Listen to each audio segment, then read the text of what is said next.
Welcome. So we um, are in the February TN Tarot class. I'm really excited because last week in our first year Via Carmen Pythia training, we had our Pythia, our Sybil lab, and we were designing spreads. And I had this thought that there's a health spread that I've been using for a number of years that I felt like I wanted to change it up. The health spread I've been using for like the past decade or more has been basically to do an analysis of each of the person's chakras, of the main 7 chakras of the body, although there are more than 7, and to analyze the different systems they might govern. So like the root chakra would be about governing like everything from physical mobility to elimination. Obviously, solar plexus chakra would be about things like digestion, but also could be about things like related to stress and stomach issues. So, you get the drift. And that's been a perfectly serviceable analytic tool for me in my readings to just basically deal out 7 cards and read them up from the bottom. But I got this sense that I really wanted something. Well, I'll tell you, I design a tarot spread whenever there are questions that the other spreads I'm using don't answer. So when I have new questions that I want answered, I design a spread that includes those questions. So last week when we were designing spreads, I had been really kind of like incubating and thinking on this one.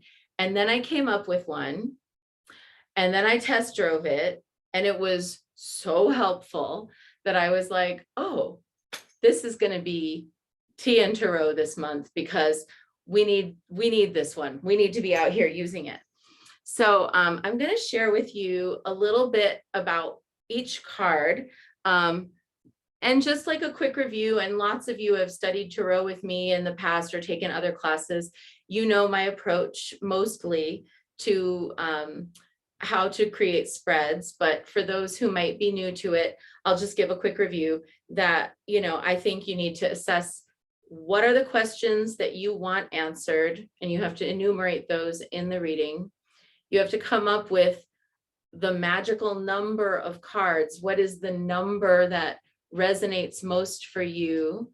And then you have to figure out the shape of the reading in such a way that one card seamlessly flows to the next, so that you're not disjointedly hopping around the reading and feeling uncertain of yourself, and then wondering if you have to go back to your notes so that you can remember. And you want a reading that flows physically. It's in its shape and form.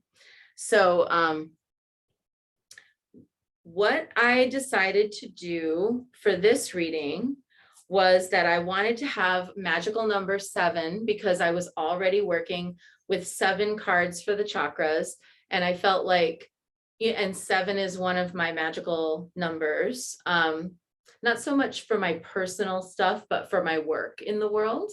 And that's because I associate the number 7 with the Dear Mother, the 7-branched world tree, and the book of fate that the Dear Mother oversees. So the number 7 is significant to me in my work because it's significant to this particular goddess of leadership in my world.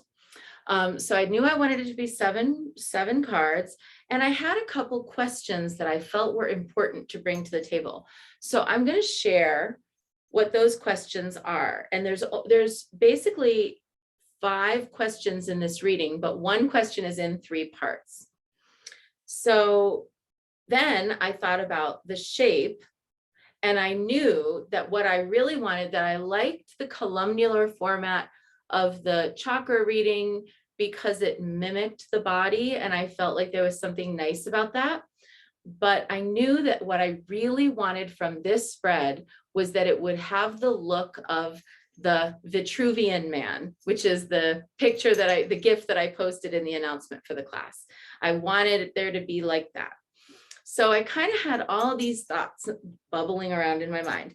So the way it's worked out, we have a really great spread that we're going to do today that looks like the Vitruvian Man, that has 7 questions, well, 5 questions, one of them in 3 parts. So one question, which is the first, is what does my spirit want me to know? And that question is the question that's in 3 parts. What does my spirit want me to know? And then that's 3 cards down the center: mind, body, and soul. So that's where we start, is with a column of 3 cards. Then I wanted to know, what are the health vulnerabilities from past lives that I've brought into this life? Or if you are not really into past lives, or even if you are, this is one of the, Yeshe style reading questions where it's like, it could mean this or it could mean that. And it depends when you get there. But there's a card, and you're basically going to, from the dealer's perspective, you've got your torso, your head and torso. So the person it's going to be the person's right arm, but you see it on the left. Their arm reaching up is basically, this could either mean, what are the health vulnerabilities I bring with me from past lives? Or it could be, what are the health vulnerabilities that I inherited from my ancestors? And it can be both. And my recommendation for this reading is that you look at it with a critical eye toward both, where it might reveal something about the person's past, but we're not born into these bodies devoid of any context. So sometimes in this life, we might manifest epigenetic issues that in our physical body that actually mirror issues from other lives, and that we're here working it out. And so this can be both about hereditary or reincarnate vulnerabilities that you've brought, that you have impacting the body. Then the person's right leg, or as the reader, you're seeing it on the left. What are the habits or life conditions that are contributing to my health situation, either for good or ill? So again, it's going to really be like, when you get there, you'll know, is it for good or is it for ill? Like if you have a person who's got, let's say, high blood pressure, and they've inherited that high blood pressure, their parents had high blood pressure, their grandparents had high blood pressure, they're struggling with high blood pressure, but then you see down on that, right leg, or the reader's left, the hermit card, you might say, you know what, you do not get nearly enough alone time, downtime. Like even when you are alone, you're still carrying a lot of stress with you. So you can see how that might be it. Or that you might give the person the guidance of, you feel like there's no way out, and that you're alone, and that you're alone in this struggle. So it would depend on the other cards around it, but you would be able to perceive that. So the card, and what card appears there, tells you more about the nature of the reading. Similarly, what are the health or habits or life conditions that are contributing to my health situation? Let's say you get a page of wands down there. The page of wands I typically associate with sport and physical activity. So if you have that down there, you might say, well, any bit of physical activity you're doing is actually really good, is contributing in a positive way, is a habit you should continue to sustain and grow. Okay, our next card is now the person's left hand, but we as readers will see it on the right. what kind of help might I need to improve my health? Yes, okay, so the second question, so I'm gonna go over all these again in a minute, Tara, just I'm gonna stay with the one I'm in, but then at the end, I'll go back and I'll read them all through again, and I'll give you a little visual. So the person's left hand, which we perceive on the right, what kind of help might I need to improve my health? So that will give you a sense. For example, if you see like a you know, page of swords there or a knight of swords there, that might mean an acupuncturist. If you see the strength card there, it might mean you need someone who's going to help you build up your strength, whether that's through physical therapy or other things like that. So this is about learning to literally reach out, using that hand to reach out for the help that one might need. And then last but not least, their left leg, but it's our right, is what steps can I take in my day-to-day life to improve my health? So where we had the one that's about asking for help, we also have one that's about taking the personal steps and the personal responsibility to create better health conditions. So now I'm going to share the whole thing with you. I'm going to actually stand up and do this. Okay, let me back you up a little so you can see me standing up. Okay. What does my spirit want me to know? Mind. What does my spirit want me to know? Body. What does my spirit want me to know? Soul. What did I bring in from another life that might be impacting me, or from my genetics? Right? What habits or behavioral patterns do I have that are currently contributing to my health situation, for good or ill? What help do I need in order to improve things?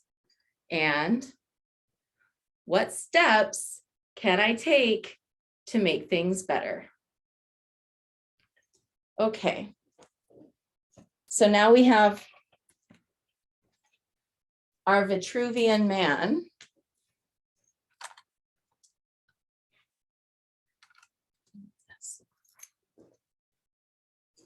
So I did this, I set this reading up and did it and for myself. And I was like, I'm just practicing. This isn't like a life-changing reading. I'm not even like really asking. I just am like practicing. And it just was like, ba-bam, ba-bam, ba-bam.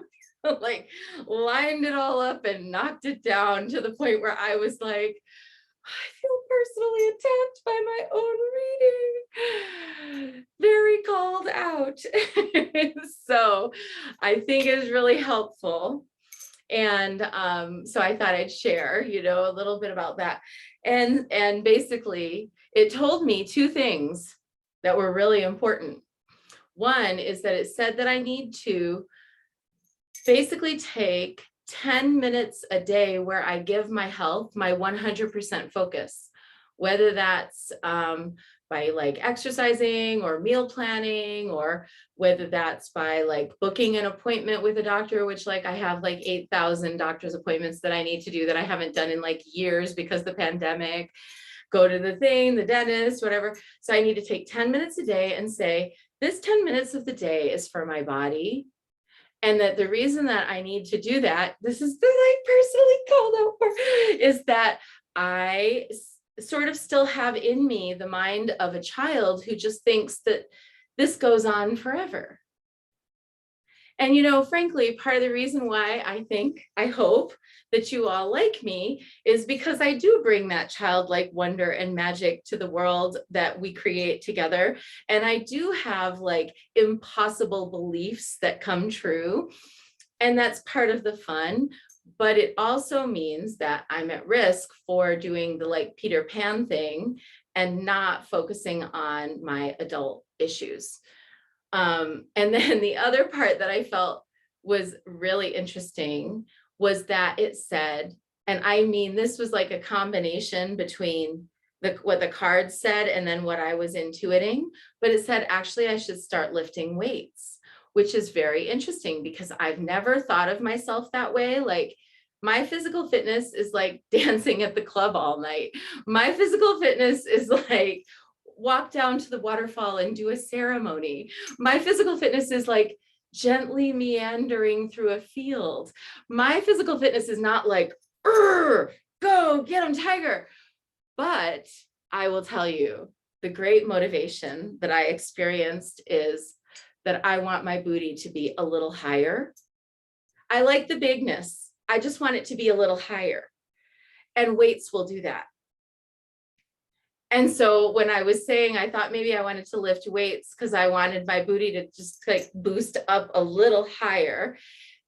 There was someone who was in the lab who was like, I lift weights and I can attest that that is true. That is exactly what will happen. You should totally do it. So now I'm going to go dig. I have to go dig through Albert's closet to find his weights so that I can start boosting this booty. So let's practice. Who feels like they might like to take their cards out? And so Vanessa says, I experienced the booty drop in 2018. I call it the great booty drop of 2018. I love it so much. Yeah, it's like lower than it used to be. I'm kind of like, what is this? Like, no, I want the shelf back. Like, these things are important when you are a priestess of Aphrodite, Kalipagos, she of the beautiful buttocks. So, you know, we have to like take this thing seriously. So, okay, enough about me. And this is probably the most you should ever think about my booty, and we'll never discuss it again. But from here, is there anybody who feels like they might want to practice this? You know, we probably have time today to do two, where we can collaborate and where we can, you know, have someone can lay out a reading. Vanessa gave a wave. She's ready. She's ready to take this on. Awesome. Okay, Vanessa, so we're going to let you be the author of your own reading. You're going to use your own cards and deal them out. Take yourself off mute and deal out your reading. And if you have a prayer or anything you do at the beginning or intentional statement, do your whole thing. We're here. But when we go through it, first, you'll tell us all the cards that you drew and in what position so that we can think about the big picture. And then we're going to workshop each individual card. Okay. And then anybody can kind of, you know, you'll share with us what you think the card means. And then we'll add additional perspectives, okay? Because we want you to stay in charge. Your body, your choice, but. I don't know how I did that. I pinned myself, apparently. Oh, great. I'm gonna actually spotlight you. Okay. So that we can see you for the video. All right. Hi, everybody. Thank you for letting me do this.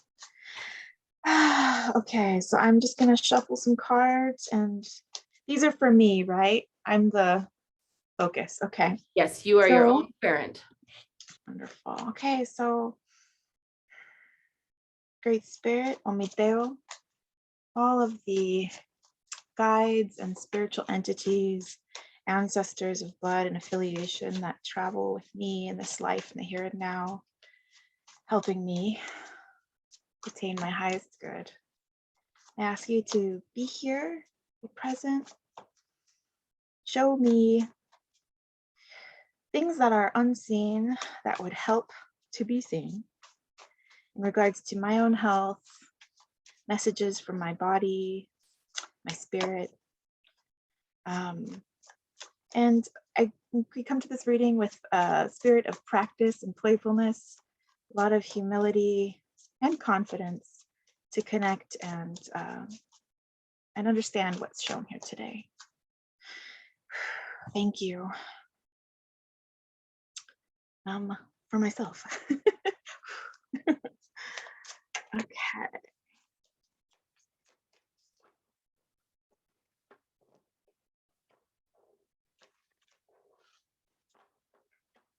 Do one more shuffle. That one's a little sticky.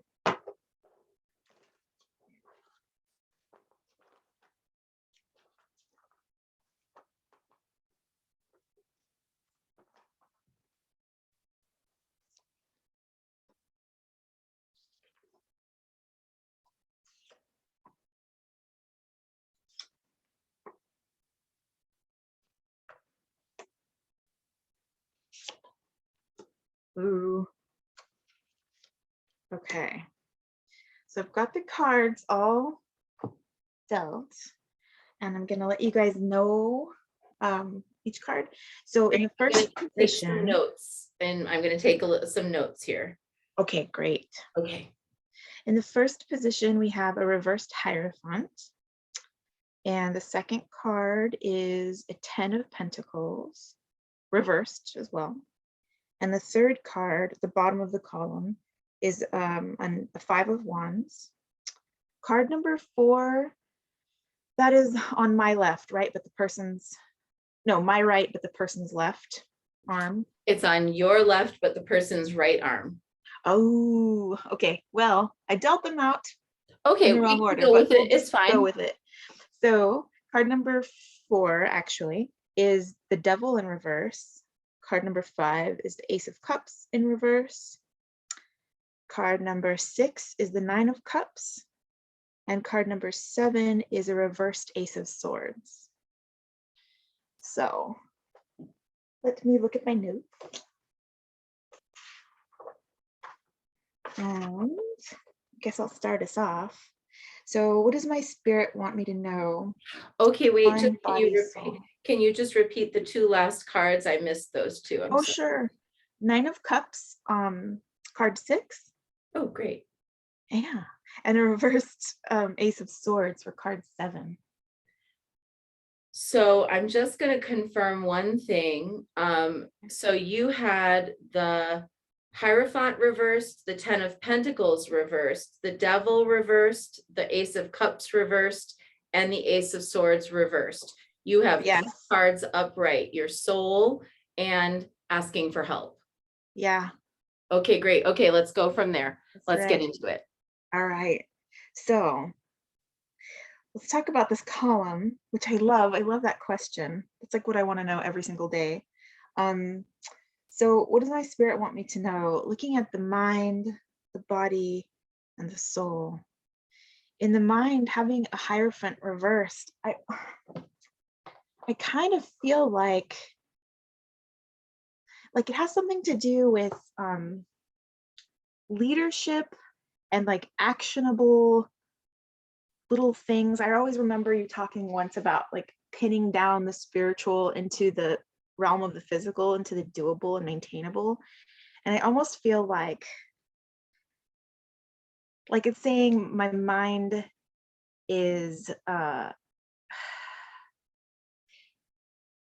it's doing a lot of work that isn't seeing a lot of real world results.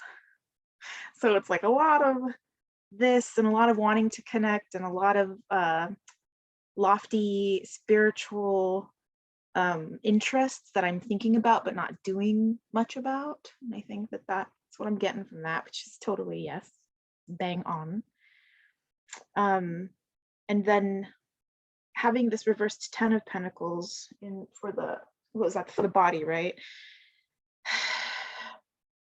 I feel like it shows me a lot of strength that's not being used. That's what I look at when I look at it. Like there's strength and there's energy, but it's kind of just being stalled. I feel like there's like a car sitting in idle and like the engine's revving a lot and it's not getting a chance to run forward. I'm thinking other things too as I look at it, but I'll just give little quick snapshots and then we can open it up. And then the spirit, the bottom, being the only upright in the column, and being a 5 of Wands, it's almost like the spirit is trying to harmonize all of these parts of myself and it's doing its best, but it's up against a lot of resistance and a lot of kind of stalling and stagnant kind of like it's trying to wrangle cats. The cats are like doing their own thing. So looking at that, and do we want to open it up as we? Yes, Before so I was okay. gonna say, let's pause here and I'm gonna take the spotlight off so that we can I'm gonna go back to the gallery view so that others can offer some interpretations. So the mind as the reversed Hierophant, let's start there. Is there anyone who's got a message for Vanessa today about the reversed Hierophant at the level of mind? Yeah, go ahead, Tara, and then Caragwen. I just got a really strong hit to be your own counselor, to hold your own counsel, to not accept what is coming at you as absolute given, but to question it deeply and accept your intuitive experience. It's beautiful. Thank you. Thank you, Tara. And how about you, Caragwen? For the reverse Hierophant, my first hit was that it has to be more of action instead of thinking, believing, hoping, and praying. It needs to be more action. Yeah, I feel both of those a lot. As you were talking, Carrie, when I heard just thinking and hoping and wishing and praying, and I was just kind of like, totally. And then Tara, I wanted to tell you too that I'm actually a counselor. That's my day job.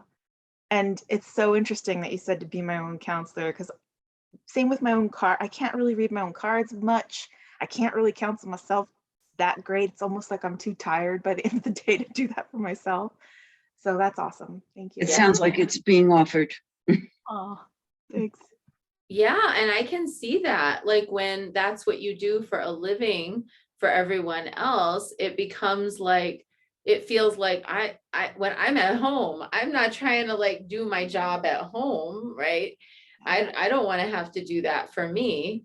This is really good. Thank you for those messages. And I actually had one additional interpretation of the reversed Hierophant at the level of mind, which is that there might be within you, because Hierophant is about, all the things that you said, pinning the spiritual conceptualizations down into concrete physical action. But the Hierophant also represents tradition. And I feel like, one of the things that's been a great strength for you in your life is that you've been interested in like holistic remedies, and you're a licensed acupuncturist, like you've gone through the whole schooling. So you've made your life very much about health and wellness through non-traditional lenses.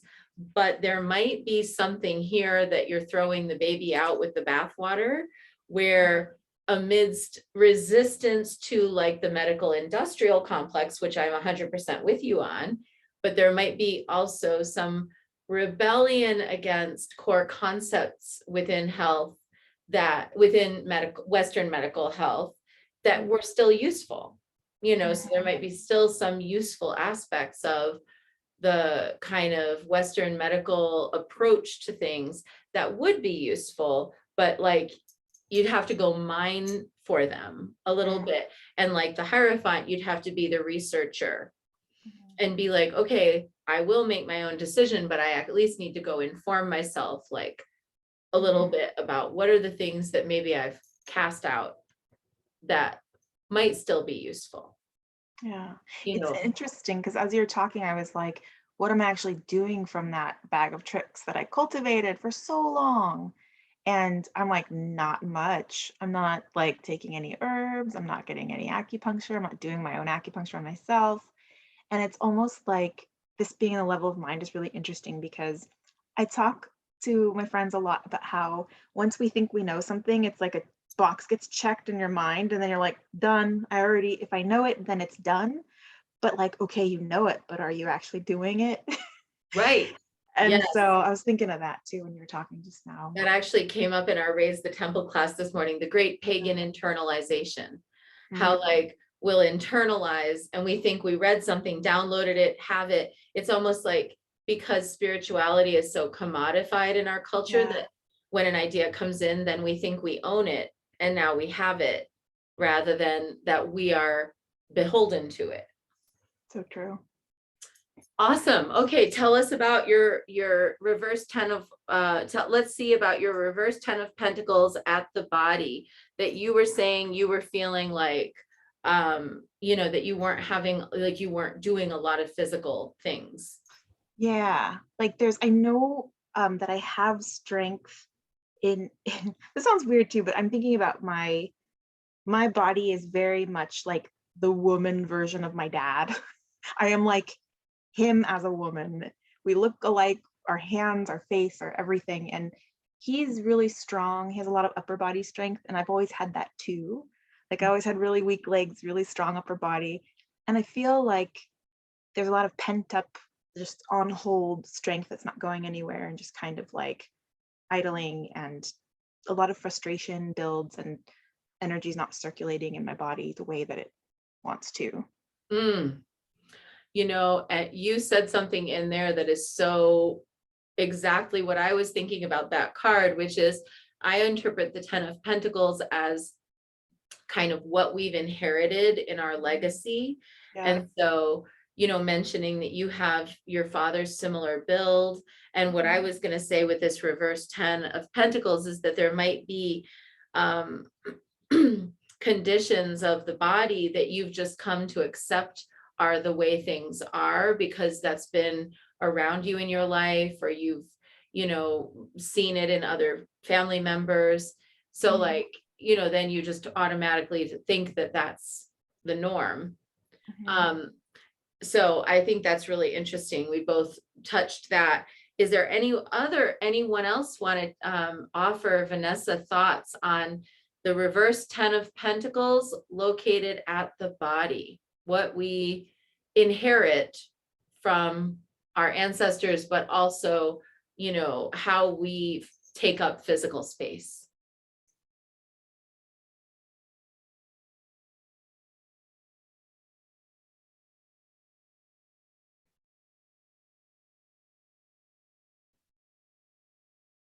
All right, maybe no thoughts on that one. Anything? Yeah, go ahead, Tara. Tara's like, no, I've got something here. I wasn't going to, because I did on, and because I'm not sure of this, but so my feeling is like if the 10 of Pentacles were upright, it would be um that um that Vanessa, you would have your feet firmly planted on the ground. Would that be a fair interpretation of upright? So perhaps this is a caution to be more manifest inside your own body, to more firmly state, this is where I stand until I choose to stand someplace else. That perhaps some of that, what you were describing, Yeshe, that you don't have, perhaps perhaps that's some of what's needed for Vanessa in the reverse, in the suggestion from the reverse 10 of Pentacles. There's a few really interesting things about what you just said, Tara, that I wanted to say.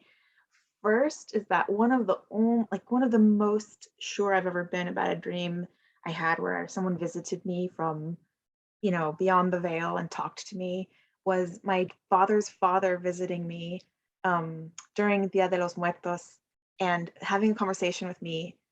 And the only thing I can remember from the conversation was him at the end saying, don't forget to keep your feet warm. Huh? And I have puzzled over it. I've thought about it. It has come to mean so many different things to me over the years, but my dad has flat feet and so do I. And it's always given me a sense of not being very stable on my feet in the world. Like I couldn't run, I feel very weak on the lower half of my body. And there's just a lot of tie-ins when you were saying that I was like, oh, that's beautiful. I can feel that. Yeah, it's cool. That's very powerful. And you know, the fact that you inherited the condition of flat feet from your father and your father's side, going back to that kind of inheritance theme, but also that at times it might mean that you wanted to do stuff and felt like you couldn't, or people told you you couldn't, or people had you sit out or wrote you a note or whatever. Oh, Vanessa can't do that because of her feet. When in fact, you don't know. Maybe there are things you could do. Maybe it wouldn't be the same as someone who had a different type of arch, but it would be your version of it. Like, you know, those women in the Andes who like climb mountains in their sandals and skirts. No, apparently nobody's told them like you can't climb mountains wearing basically huaraches and skirts. Like they're like, oh yeah, no, we're doing this. Like we climb mountains in sandals and skirts in the middle of the snow and we're laughing our heads off and, you know, this is what we do. Or like there's the other young woman who I think she's also of Indigenous descent, who ran an entire marathon in her huaraches and skirt. And no one's ever, and she was like she like set world records as the fastest runner. No one ever told her, you can't run in huarache, you need Nikes. Mhm. She So it had, just never occurred to her. it never occurred to her, so Natural. she just ran, and we don't know. So maybe there is an aspect here of like, at some point along the line, because this is a, you know, somebody told you, oh, you can't do these things. Yeah. So it got you thinking you couldn't be complete in them. And then Linda's sharing in the chat, overcoming that which you have inherited. Yes. Mhm. And that includes the stories, you know, that Mhm. includes the stories that we're told. Totally. So something really positive, like you might be able to do lots of things that you've previously, because you departed from the Western medical model, you actually might be able to do lots of things that you thought you couldn't or were told you couldn't under the Western medical model. Interesting. So it's such a middle spot too in this reading. It makes me think of like the earth element in the body. The earth element in the body in Chinese medicine is all about like flesh and muscle and spleen and digestion.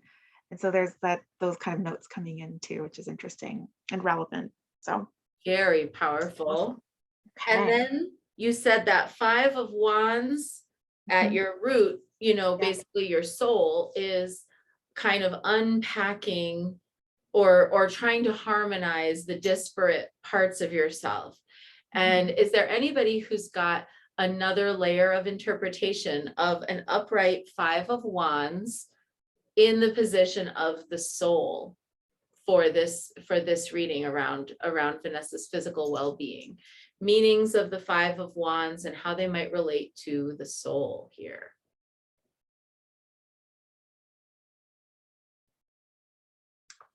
I'm going to show the card too. I don't know if that's. Yeah, let's see here. Let me put the spotlight so I can see this card because I can't see it. Hang on. Okay.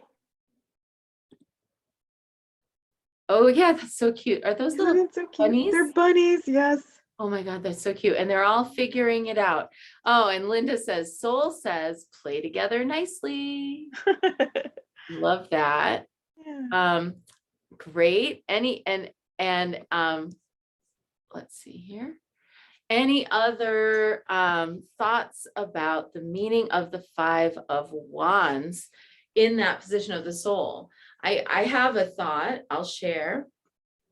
You know, I see the suit of Wands as being about physical movement and, you know, in a lot of different ways, whether it's about like moving literally, like with the 4 of Wands, moving to a new house, or whether it's like the Page of Wands, which is like, I always think of as the like, you know, the dancer, or the Knight of Wands, who I think of as like the massive sports fan who paints their face crazy colors and like is cheering in the stands. And, you know, so for me, the whole suit of Wands is about physical action. I think of that 9 of Wands as like Samwise Gamgee picking up Frodo and carrying him into Mordor, like physical things like that. So my thought is that there's maybe some correlation between physical movement and also the freeing of things in you that you might feel are stuck at the soul level, like energies, attitudes, subconscious programming from the past that you're ready to dislodge, and that actually you could think about them, therapize about them, journal about them, dream about them all you wanted, but that until you actually instantiate the new habits or the new, you know, ways of being in your physicality, they won't fully land. And so that the soul is tethered where it is in some of its subconscious programming until you move the body. And that actually would track really well with the Hierophant. Mayan cosmological view, which the Mayan cosmological view positions that there are 20 Nahuals, or 20 spirits that rule the days, and that there are 13 numbers because there's 13 days in a Mayan week. So the way those two things, the 20 and the 13, fit together is that in a 260-day year, which is the same amount of time as it takes to gestate human life, 9 months, you experience all the different Nahuals moving through your body. But when you do your Mayan horoscope, where every single one of us has like our main Nahual, but we also have the Nahuals that are at our joints. There are 20 joints in a human body where the Nahuals are said to live. And based on the day you were born, they're different for everyone. So like for me, for example, I'm here in Monkey. What's behind me, is dog, authority. What's ahead of me, so like, my future, which would be like this top part of my body, is community. What's given to me on my father's side, the right side of my body, is the serpent and instinct. What's given to me by my mother's lineage on my left side of my body is knowledge. And then, and so on. There's like others as well, but those are my main ones. So when you think of it, like with your heritage, the fact of the matter is this system of knowledge locating itself literally within your physical joints might be part of your sacred birthright and part of that genetic legacy, and that reversal of that 10 of Pentacles might be that there's something there that you haven't fully connected with or gotten in touch with. So if it were me, on the soul level, I might start studying the Mayan cross a little bit more closely and just seeing, like, where the Nahuals live in your body, which Nahuals govern your right, your left, your up, your down, and your middle, and see if moving physically ends up moving things spiritually as well. I love that. I feel like it also echoes kind of what I was thinking about in the reversed Hierophant up there, that like it's not all here, it's not abstract, and kind of focusing on the abstract and giving all my energy to that instead of coming home to my body and like literal movement being the kind of unlocking that's needed. Yeah, that's very beautiful. So when Okay. you've got on your huaraches and your skirt and you're climbing a mountain, you will have revelations from your spirit that you're like, oh my God, like I would never have realized this if I was just reading about it. Yeah. Because the knowledge lives in your blood. Yeah. Having memories right now, but we'll keep going. Okay, so what is Yeshe, just a question on what you just said. What is the category of, I mean, if I wanted to look that up, what you were just talking about, what would I look up? I really love the website mayancross.com. For this, you can calculate your Mayan cross, and you can hover your mouse on the computer over, it'll show you basically a diagram of your body, or it will show you a diagram of your cross, but you can see it's like up, down, and left and right. And you can click on that and read more about it. And, like I've been studying the Mayan calendar since 2018. So I still feel like I've got so much to learn. But if you just get started, you can see like some of the basics there about how your different Nahuals impact your life. I also really love this app for my daily Mayan day keeping, because you once you get into all this, you start to follow the days, and so this is called Mayan Tzolkin, TZOLK''IN,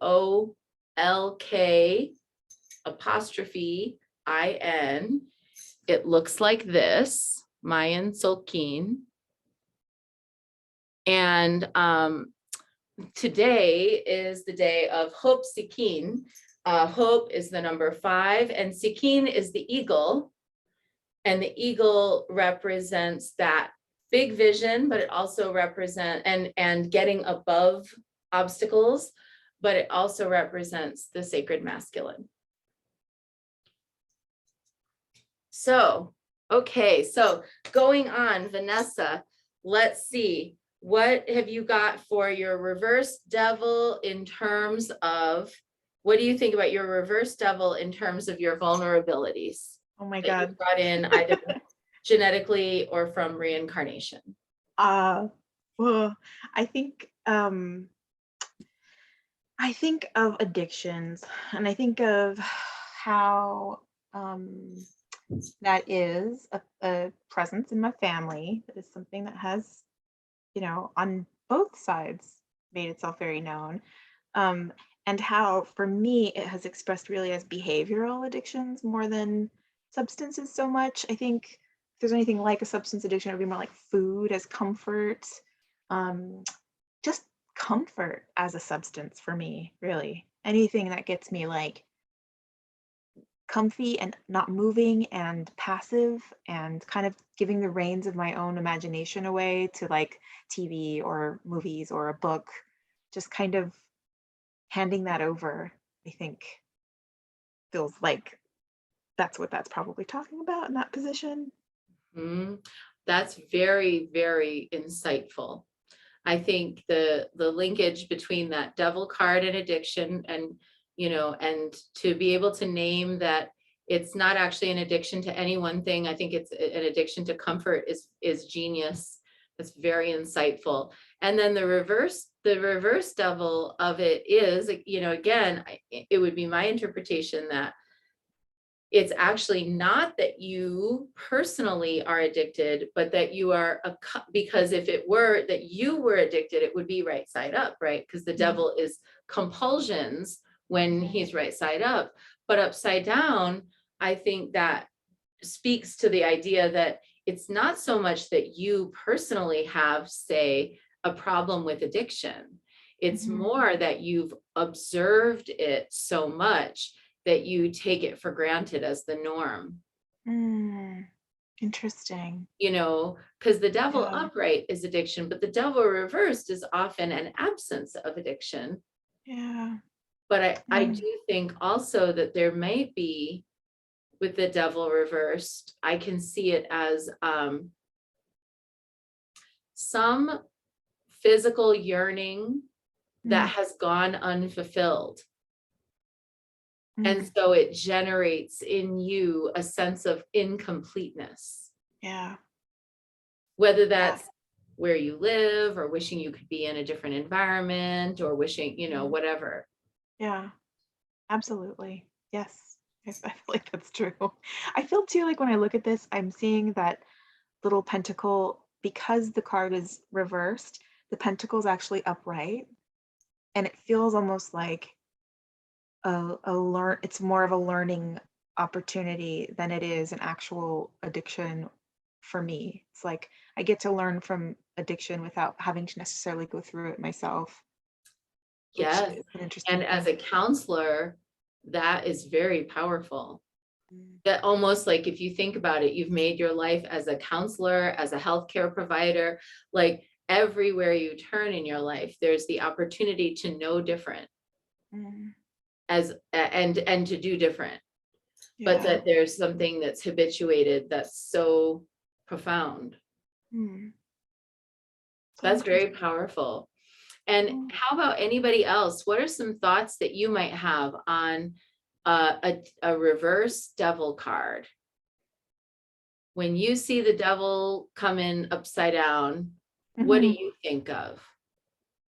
Here's how it looks if you guys want to see this particular deck's version of that. Oh, yeah. Right? Is he like a bird? It's like a winged, inflamed winged thing. Is that upside? Oh, that's upside down. Can you? This is how it looks reversed. Sure. Yeah. This is how it looks upright.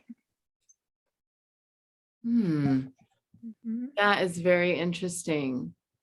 Almost like a firebird type figure, or like almost like a phoenix, but not exactly. Yeah. Very interesting. So yeah, any other thoughts on the devil reversed?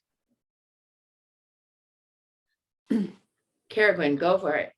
Is that she has a conscious awareness of, what could be, and there's actually like what's happening. So I don't know. I feel that it's a positive card in that position. Mm. Mhm, Oh, I do too. oh, so past life things might be that, like in a past life, she already went through the upright devil, but in this life, it's that she's carrying the awareness of that. There's actually something really positive about that. I love that. Very, very thoughtful interpretation. Any other thoughts on this reverse devil as past life or epigenetic conditions? I see Linda said maybe denial or ignoring addictions and attachments. Mm, mm, Yeah, or like thinking I already know what they are, but maybe there's like a little one that I have that's kind of hiding in the shadow of the things that I do see. I could see that in this card too. So, well, there's one thing so on fire, but there's a lot of shadow too. So maybe mm. missing something. That's really powerful. There's a lot to be unpacked. That devil card always brings I a know. lot of different possibilities. Yeah, go ahead, Linda. Were you giving a little wave there? Oh, no, okay. All right. Just one other thing, you Yeah. deal with addictions in your work, right, Vanessa? I did actually in my a lot of my jobs before. This particular one is not so much, but it has been a staple of my work up until recently. Until Mhm. recently. I mean, Yeah. it just seems to me that with the devil in reverse there, that you might be very helpful to people who have addictions, Oh, that you yourself will not get drawn into that, Mhm. mm. but that you could reach out and help in that way. Tara, you're killing me because, in fact, so many people in my life that I've loved have been addicts, whether it was family, my first boyfriend of 7 years, my best friend since childhood, multiple of my friends up until this day. I mean, it's just been all around me. And Wow. I was never the one into it. And people would be like, why hang out with those people? What do you have in common with them? And I was just like, well, I love them, but the addiction part was always just kind of something that did not touch me. It's like a fire that I walked through with them that did not Yeah, burn yeah. me. So that's really interesting that you would say that. Thanks. That's very, very potent. And the thought of, I actually really love that alongside Caragwen's interpretation of this isn't actually your problem in this lifetime, even if it's all around you. And you might be here to be an antidote to this problem for others, as well. Yeah, that's Well, very now, cool. how about for, your own day-to-day habits that might contribute to lack of health, or, well, that might contribute to your overall health condition? Reverse Ace of Cups. First Ace of Cups. I mean, I can't help but think in that position, especially of an over expenditure of my own life force energy and love, almost like I'm like, here you go. And I feel like maybe making it my job to give that, but not having it for myself, not making it a priority to do that for myself first. I'll do it for myself sometimes, but I do feel like this kind of running on empty feeling happens a lot for me. And maybe that's what that is talking about. It's a very relatable feeling. I think probably there are a number of us who know what Yeah. it's like to feel like I've given and given and given, and now I don't have any left for me, and I didn't bank any for me. And Yeah. yeah, Jamie had to dip out, but she sent her love. Aw. So yeah, I can see that. And then what other thoughts do folks have seeing that reverse ace of Cups. Reverse Ace of Cups about day-to-day habits that might be influencing Vanessa's health for good or ill. I see something really clear, which is drink more water. Yeah. That I was totally, and I was thinking too, I was like, you know what? I'm drinking too much sugar. And I don't know, I probably just know that anyway, but something about looking at the card right now and thinking about all of this and like thinking about like sweetness, like the ace, you know, the cups as a suit in general and the ace especially of the sweetness, like sweetness turning on me almost. I was just So there's maybe something actionable there in just saying, okay, well, where I'll start with my self-care is replacing any sugary drinks with water. yeah. And so if I just drank water every time I was tempted to drink something else, Mhm. what might that do? Yeah.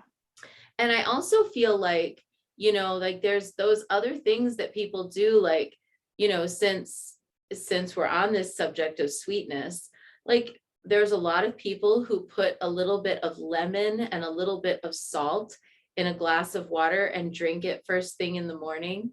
One of the things that it's not traditional to Chinese medicine, but in Ayurveda, is that if you wait, you know, that women in kind of like our 40s are supposed to drink a little bit of water with citrus and salt first thing in the morning to alkalize the body, because our hormones are bound to make us more acidic.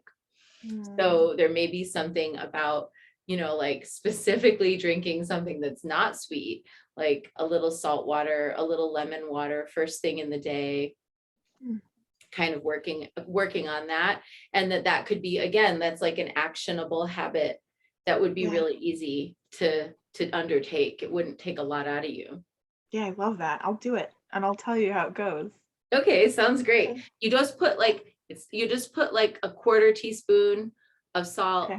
and a squeeze of lemon in your water. Okay. And then you're supposed to Done. do it again if you feel low energy at midday, like 1 or Mm. 2. You're supposed to do it again so that you get a wave, so you don't get the afternoon sleepies. Okay, which I do. Which So I'll do it. yes. All right, we're all going to be drinking our lemon water, everybody. All right, so we're gonna support Vanessa in this, and we'll all have good things happen. Okay, so reaching out for help, 9 of Cups. This one's tricky. I don't know. I'm a little stumped by this one. Reaching out for help, 9 of Cups. I don't know. Okay, I that's don't okay. know. Well, so let's think about, what does the 9 of Cups traditionally mean for you? I mean, it's known as the wish card. And for me, I think of nines in general as being that like you got you're solid in the lessons of the suit you've just traveled through, and you're finally getting to do a little enjoying or learning from all the lessons that you learned. And in this one, being cups, it's like having everything that you desire and being really comfy and happy with it and taking a moment of like enjoying the fullness of it before things change again. Yeah. So When we were looking at the other arm, mm, and we were talking about how with that reverse devil, there might be the potential of like, you know, addictions or things like that. You know, one thought that I'm having about this other arm is that the situation at hand is, what if you need a you for you?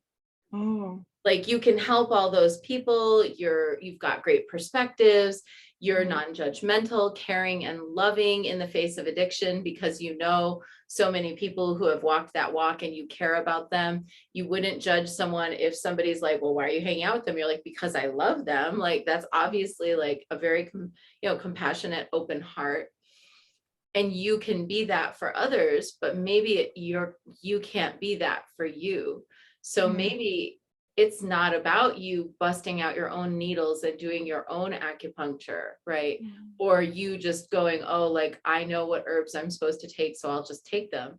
You might actually need to go see somebody who treats you the way you treat others and Yeah. who is non-judgmental, caring, compassionate, helpful, knowledgeable, and is like, this is your prescription. I'm going to do this session for you. Yeah. Yeah, I love that. I was thinking too, somebody who doesn't need anything from me. Which that sounds like real nice. Really nice. Okay. And Yeah. their relationship is totally based on, I am the one who is receiving here. Yeah. Yeah. And that in their giving, they are also receiving, that they receive by giving to you. Mhm. Oh, I love that. Okay. Nice. Because It kind of makes me think of my therapist a little bit. That's like the one experience I've had recently. I told you I just started going a while ago, and it's so wonderful to just be held in that space and not have to hold the space. And if I could find that like a healthcare practitioner, I would be like pretty excited, pretty happy. I love that. I think you need an acupuncturist. I think so And too. maybe not one that you already know well. Totally. Mhm. Yeah. You can And provide where it's that. clean. Mhm. Yeah. Yeah. Any other thoughts on this Nine of Cups? Anyone have any Nine of Cups wish card guidance on Vanessa inviting help and support into her life? Things that we might have missed from your meaning of, your idea of the Nine of Cups.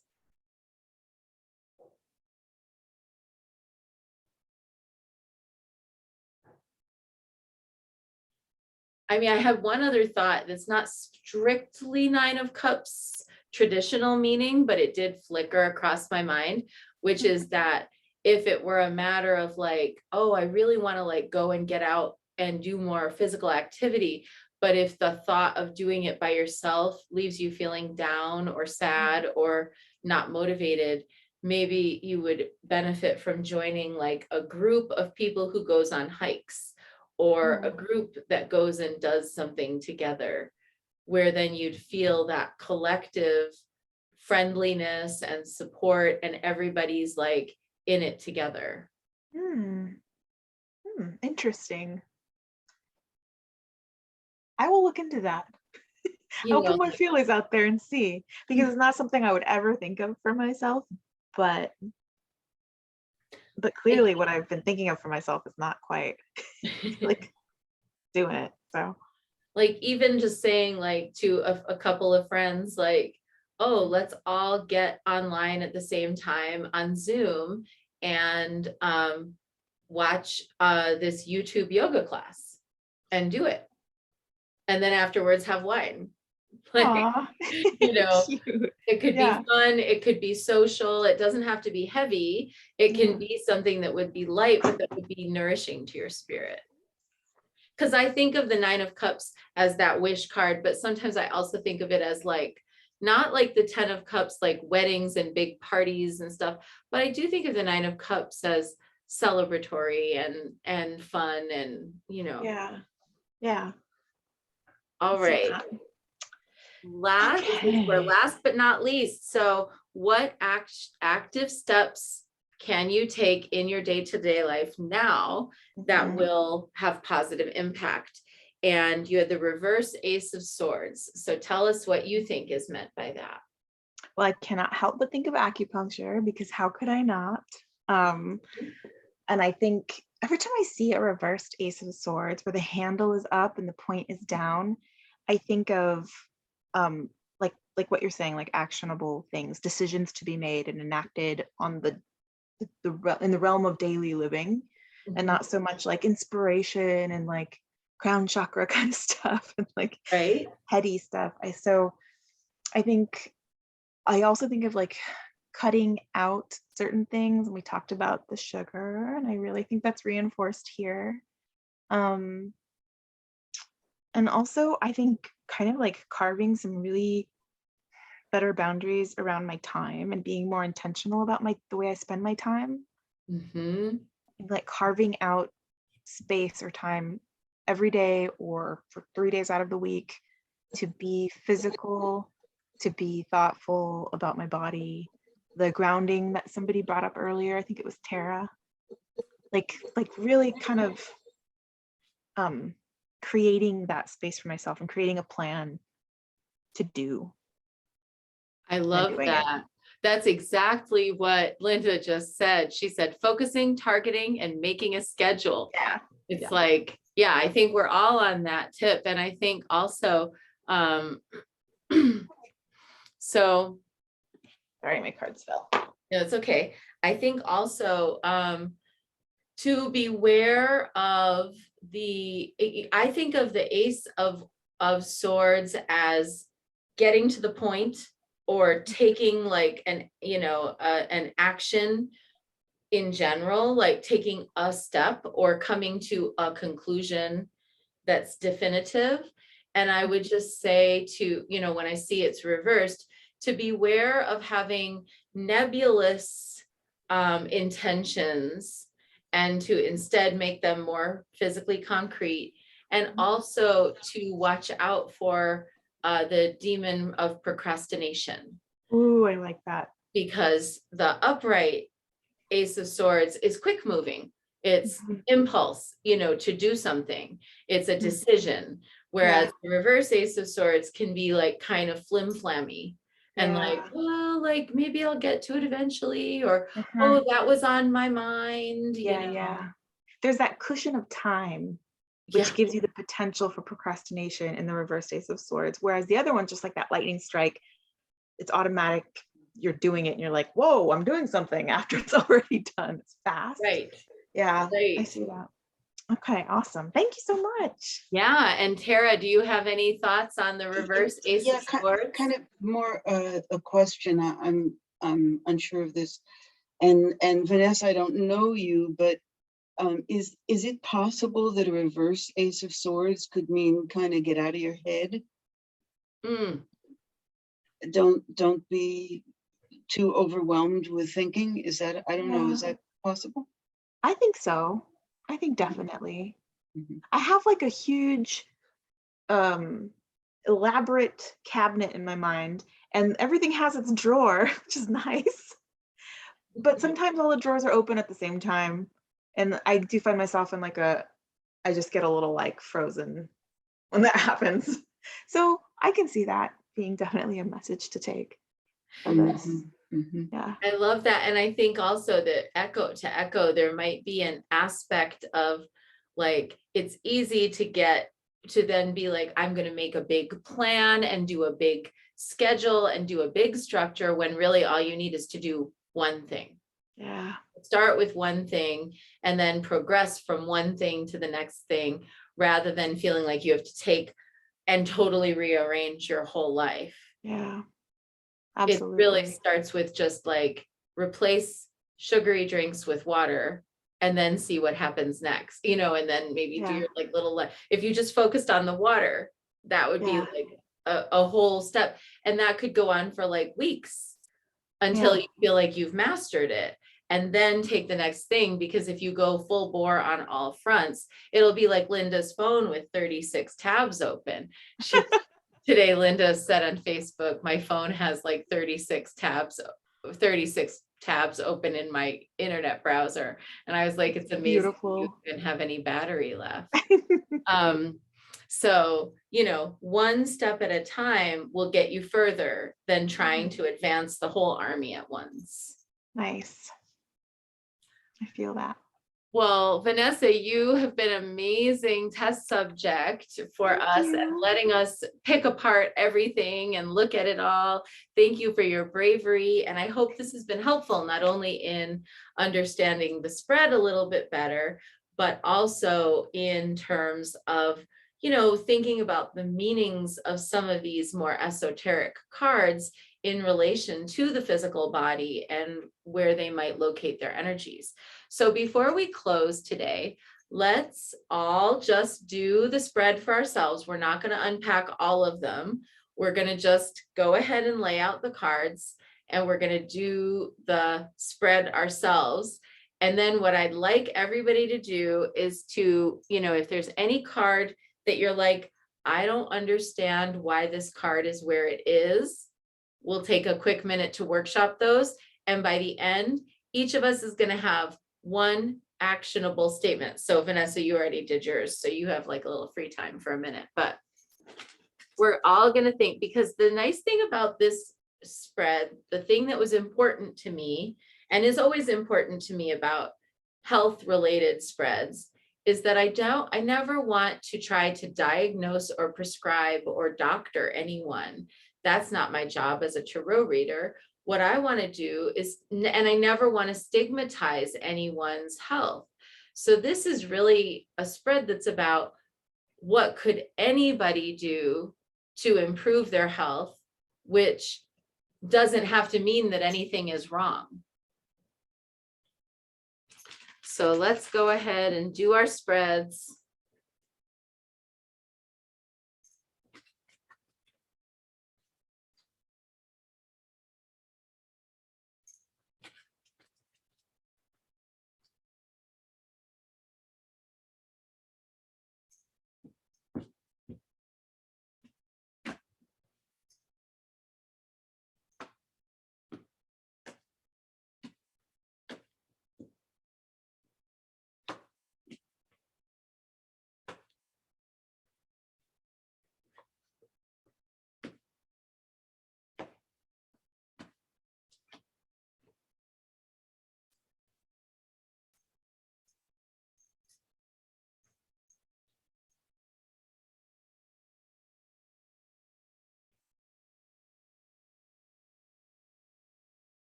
Whew.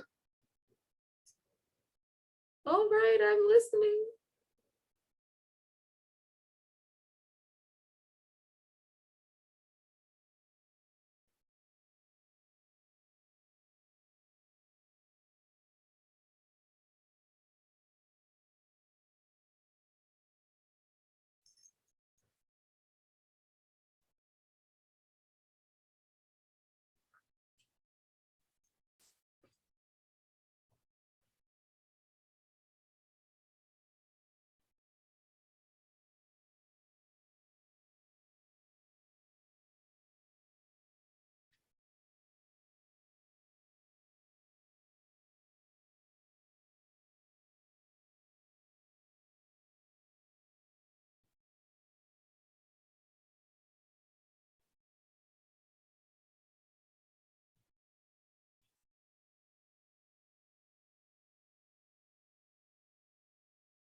Yeshe? Yes. The trunk, are we going from top down or bottom up? I did top down, mind, Okay. body, and soul. Okay.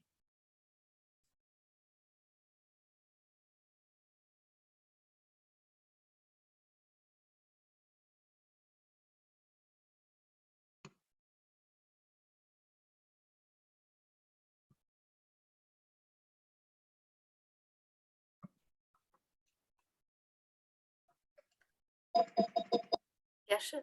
Yes. So I just want to laugh at the left leg because it's the tower. Ah, So what do you think that means? I think it means that I need to drastically change my, because that's the steps what steps can I take? That I need to really basically completely alter how I spend my day. That's what I feel like, or how I spend, or how I move through the day. So maybe shifting, yeah, how your schedule is and kind of taking it all apart and putting it back together in a new Yeah. order. Yeah. I would also say that there's something here that relates to balance and mobility, but particularly physical balance. I'm not talking about Oh. like balance of energy. I'm talking about like actually doing things like which will increase your physical capability for balancing. Oh, that's good. Yeah, because I have none.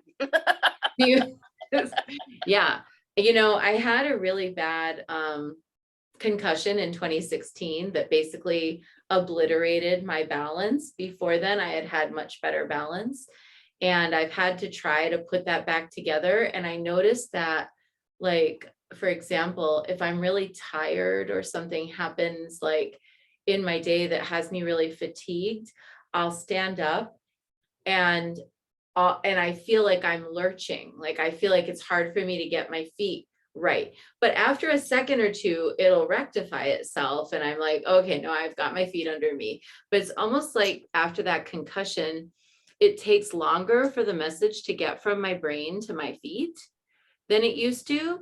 And so I've worked on it. I've done acupuncture and I've done some physical therapy and I've done some yoga and stuff like that, which has helped a lot. But I think for a lot of us, for any number of different reasons, we may have some slowdown or disconnect between the brain and the feet, and whatever you can do to get those two things talking to each other quickly again. That's what that tower says, is that as long as and it also makes me think that maybe there's been a fear for you in doing certain things that you would enjoy doing because you're afraid you might fall down and hurt yourself. Because that tower is like that wobbly, shaky energy. Yeah. Yeah. So just a thought about Okay.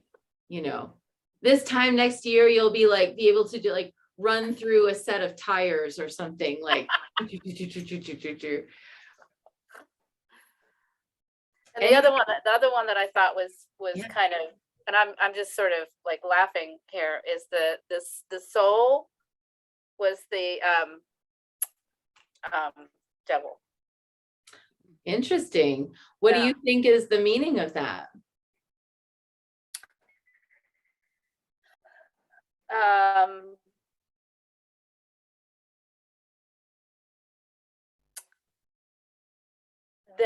That I still do have, I have, in order to be really in a sort of good equilibrium, all three of those things, there are things that I need to address, as far as things that are similar, I wouldn't say addictions, but Mhm. not where I want to be. But not where you want to be. And I think also the devil in that soul is like to look out for the temptation to make excuses to yourself about why you're not doing something. So like, let's say you're like, I'm going to take the dogs for a walk. You've got those 3 adorable little corgis. They would love to drag you to the park any day, I'm sure. And that you might be like, okay, I'm going to take the dogs for a walk. And then it's like, oh, but now maybe it's snowing, or no, maybe it's raining, or, oh, maybe something came up and now I'm too busy. But to watch for how you might end up making excuses that stop you from doing the thing that your soul is actually calling. So it's like, all right, rain or shine, the corgis and I are going for our walk. Like, we're doing it. That makes sense. Yeah. I was also thinking when I hear about a devil card, it was upright, right, in the soul position. I was thinking about desire, and I was thinking about when desires become obsessive, or when we feel like out of control with our desires, and like if we don't give some space to that, how those desires, what they can turn into if we don't kind of air them out and take them on. I was thinking of like the unconscious and stuff like that. So Mhm. Very potent. When, All right, I'll admit it, I'm addicted to chocolate. It's like the worst. I can never say no. Talk about a desire. Chocolate has me like, I don't know, like 50 Shades of Gray level, you know? it's one of the major food groups.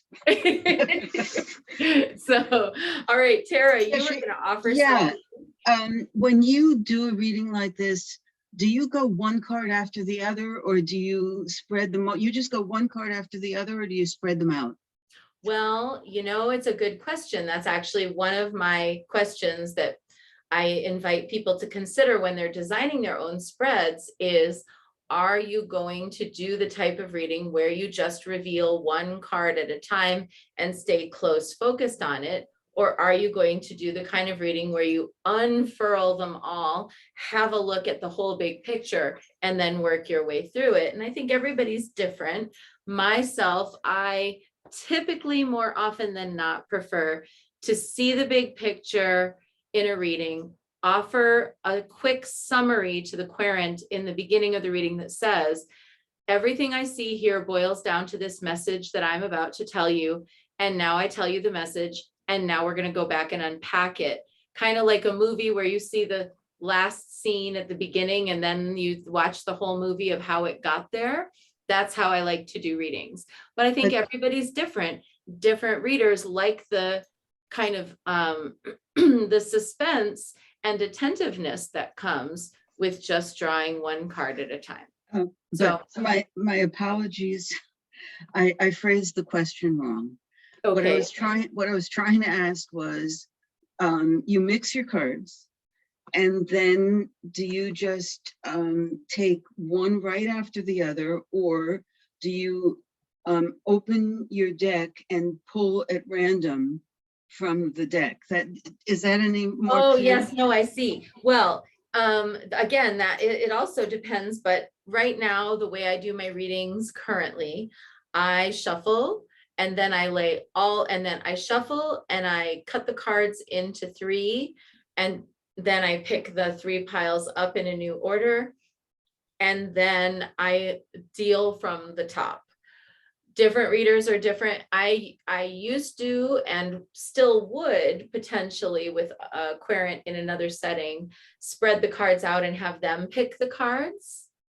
Or I might spread the cards out and pick one at a time, but more likely at this point, just especially since the pandemic and most of my readings are online now, I shuffle, I cut, and I deal from the top. Okay. I'm asking because out of 7 cards, 4 of them are cups, 2 of them are wands, and 1 is a major arcana. And it's like, did I shuffle too much? Or No, I think it's what's meant to come out, honestly. There's no guarantees that if you had drawn those in a different way, that it would be any different. True. It should just be whatever is there. Mhm. Yeah. Obviously, water aerobics and fire dancing are in your future. I'm sorry, I have a quick question. Yeah. I pulled cards for my mom for this practice, and every single one of these cards is upside down. Every single one. And that happens very rarely for me. I even went through the cards to look and see and make sure that there was a good mix of up and down, and there was. Mhm. I would say then, and I say this with loving seriousness, Yeah. that there is an unexpected situation with your mom's health, something that you don't know about or that she's not aware of, that Okay. may be able to be caught before it becomes a problem. So I Okay. would look very carefully at those cards to sort of get a context Mhm. about what they might be suggesting, and then, see if you can encourage her to do some positive things, or even potentially go for her annual physical and make sure she asks about such and such. Okay. Because Thank when you. you get, in my opinion, when your entire reading is upside down, that means there's an element you didn't even know to ask about. Okay. And so your answers will be necessarily incomplete. And that's not to scare you. It's just to say, like, a lot of us have things going on that, we might not know about, and that we might be, benefited by going and doing a little investigation. Do you ever ask like, what direction could that thing be that we're not knowing, and pull a card for that? Yes, and if it were me in your situation with this, I would draw a card on the left of the body and on the right of the body, and I would do a 3-card spread across the middle that includes that body card. So Okay. it's like issue, action, outcome across the middle. So that body card is the action. What do we need to act upon? And then issue would be on the left and the outcome would be on the right. Okay. Thank you so much. That's how I would do it, but everybody's different. But I actually just did a reading like that today, where I was looking and it was like, there's more than meets the eye here. And then when we looked at the 3-card version of the bigger spread, it gave us a nice tight focus. Okay. I'll just tell you that I just did that, and they were both also reversed. Okay. So what are they? Those 3 across the middle? they are the Hanged Man, 4 of Cups, and the Hermit. This is something that she knows about and has been avoiding and hasn't told somebody in a long time. This might goes back to childhood, like an injury or a problem that she had in the past that she doesn't talk about very much, and that she doesn't want to think about coming back into her life at this time. But if she would just go and have it checked, she would probably be in a better state than if she ignores it. Okay. I'm going to talk to her tonight. Thank you. Yes. So Ask much. her if there's anything like that happened in the past. It could be like an injury, and maybe she's like walking around with pain that is not necessary, or there's something that she's not talking about because she doesn't want to like complain. No, that's not your mom. That's not your mom. Your mom is very honest complainer, but maybe there's something that like she doesn't talk about too much from the past that is having a reverberation. I don't think you should be scared. I think you should just be like, oh, there's more going on to my mom's health than meets the eye. Yeah. And maybe I need to not attach her to how I see myself. I might need to see her the way I would see a client. Yeah. That's great. Thank you so much. And don't be afraid. Okay, everybody. Yeshe, one other question. Yes, real go quick. ahead, Kara. Could any of this stuff just be like, not just, but could it be mental as opposed to physical? Like a mental situation? Well, like the mental Problem? aspects would, yes. Are you saying that like, could this be a mental, like maybe it's a mental health issue as opposed to a physical health issue? Yes, I am. Yes. And you would know that because a problematic card might appear in the mind area of the reading, and then it would echo through the reading. Okay, thank you. So everybody thinking of one sentence. In one sentence, what does your reading tell you to do? Give a quick little share of your one sentence of what your spread is telling you to do. I'll start. Mine says, who are you kidding? You need a buddy to do stuff with.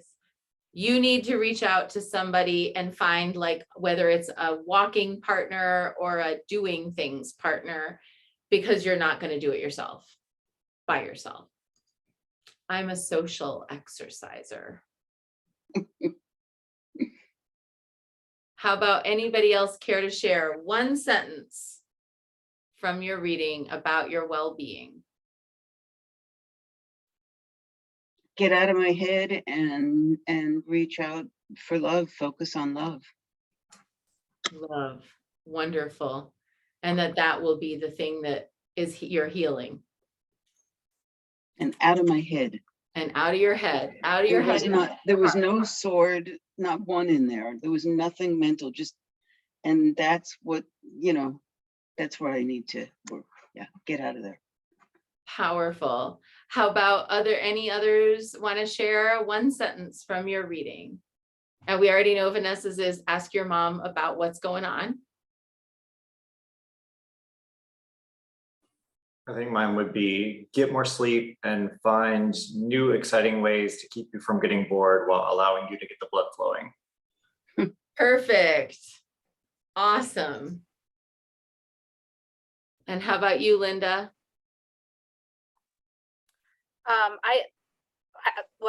I feel like that I shouldn't procrastinate and get distracted by other things.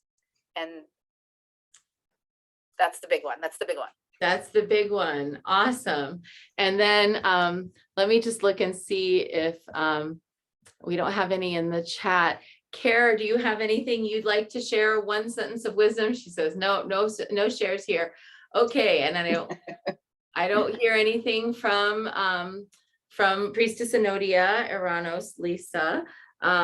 So let's go ahead and take our medicine and get out there and do the things that our readings told us to do. And thank you so much for coming and working on this health spread. I hope it's useful for you in your readings. Thank you so much to everybody who contributed wisdom tonight. And thank you especially, Vanessa, for letting us guinea pig you with this reading. And next month we will be back, and pretty soon, it's not going to be now, but in the month of, I think, November, Vanessa is going to give us a walkthrough of her new Frida Kahlo based Avatara deck, which I'm very excited about because that's the month where we work with Frida in the temple. So let's honor her completely in that month, and we'll see each other next month. Happy readings. Bye. Thanks, everyone. Bye.